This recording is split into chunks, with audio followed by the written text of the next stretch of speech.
वादाची नाही तर सुसंवादाची भूमिका घेऊन खानदेश साहित्य संघ म्हणजे साहित्यकारांनी गझलेसाठी, साहित्यिकांनी साहित्यासाठी उभं केलेलं आर्थिक साहित्य अखिल भारतीय मराठी साहित्य संमेलन या संमेलनानं पुण्यामधून उभारी घ्यायला सुरुवात केली। एकंदरीत पुढे साहित्य क्षेत्रानं, कवितेनं, गझलेनं आणि सर्वच क्षेत्रानं उभारी घ्यायला सुरुवात केली।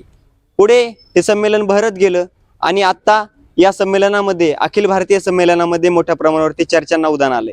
हे उधाण आलेलं आहे गझल आणि कविता या दोन कट्ट्यांवरून। गझल कट्टा संमेलनामधून कमी करण्यात आला आणि आता यावर्षी वेगळं गझल संमेलन या ठिकाणी उभं राहू पाहत आहे। त्या संमेलनाविषयी बोलण्यासाठी आपल्यासोबत कवी आहेत, आपण त्यांच्याशी बोलूयात। दादा, या संमेलनाच्या एकंदरीत रणधुमाळीमध्ये, सगळ्या ह्या गोष्टीमध्ये काय नेमकं घडतंय काय? खरं तर सुरेश भट म्हणायचे, कोण्याही चंद्रभागेचा किनारा प्यार आम्हाला, तिथे नाचे विठू, झेंडा जिथे रोवतो आम्ही। तर हा झेंडा आम्ही जिथे रोवतो तिथंच खऱ्या अर्थानं विठूचं दर्शन आम्हाला घडत असतं। तेच एक धागा घेऊन गझल या ठिकाणी, जरी अखिल भारतीय साहित्य संमेलनामध्ये गझलेला वाव कमी देण्यात आलेला आहे, फक्त 30 गझलकार त्या ठिकाणी समाविष्ट करण्यात येणार आहेत। मग तेवढे पुरेसे नसल्यामुळे जे 4 संमेलनांमध्ये जवळपास 3 दिवस हा गझल कट्टा चालायचा, त्याच्यामध्ये 300 ते 400 गझलकारांना संधी मिळत होती आणि तो अचानक कमी केल्यामुळे या ठिकाणी गझलकारांना त्या ठिकाणी प्रकट होण्याची संधी खूप कमी आहे।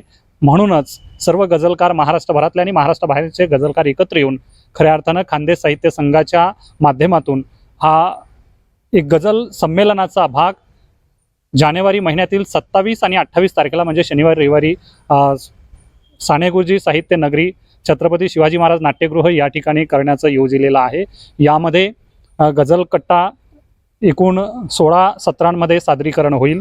त्यानंतर त्या ठिकाणी 2 परिसंवाद आहेत आणि रात्री म्हणजे 27 तारखेला रात्री 8 ते 10 या वेळेमध्ये गझल गायन मैफिल होणार आहे। म्हणजे एकूणच गझलेच्या संबंधित होणारं हे संमेलन अखिल भारतीय पहिलं एल्गार मराठी गझल संमेलन हे खऱ्या अर्थानं सर्वांचं डोळे दिपवणारं ठरणार आहे।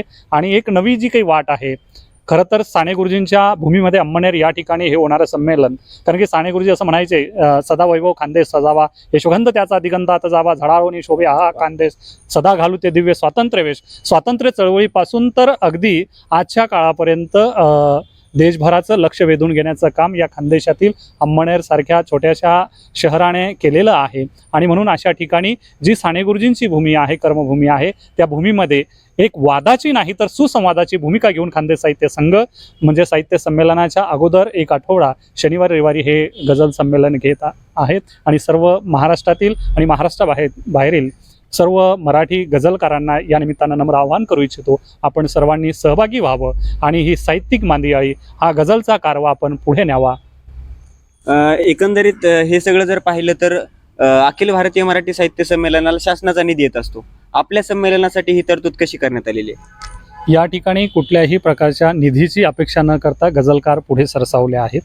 म्हणजे गझलकारांनी गझलेसाठी, साहित्यिकांनी साहित्यासाठी उभं केलेलं आर्थिक साहित्य हे स्वतःच्या खिशातून त्यांनी एकूण लोकवर्गणीच्या माध्यमातून हे सर्व काही उभं राहिलेलं आहे। आणि लोकवर्गणीतनं लोक चळवळीचं स्वरूप घेऊन पुढे जाणारं हे मराठी गझल संमेलन, पहिलं अखिल भारतीय एल्गार मराठी गझल संमेलन नक्कीच पुढे आपला हा वटवृक्ष म्हणजे त्याच्या कक्षा या वृंदावणार आहे, यात कुठलीही शंका नाही। तर एकंदरीत आपण पाहतो आहोत की एकमेका सहाय्य करू अवघा धरू सुपंत अशा प्रकारचा संदेश या कवींच्या माध्यमातून दिला जातोय। वेगळं गझल संमेलन जरी होत असलं तरी पण आम्ही त्यांच्यात सहभागी आहोत, आम्ही सोबत आहोत, आम्ही गझलेला सोबत घेऊन जाणार आहोत अशा प्रकारचा संदेश हे कवी देत आहेत। कॅमेरा पर्सन शरदसह निखिल सुक्रे, पुणे।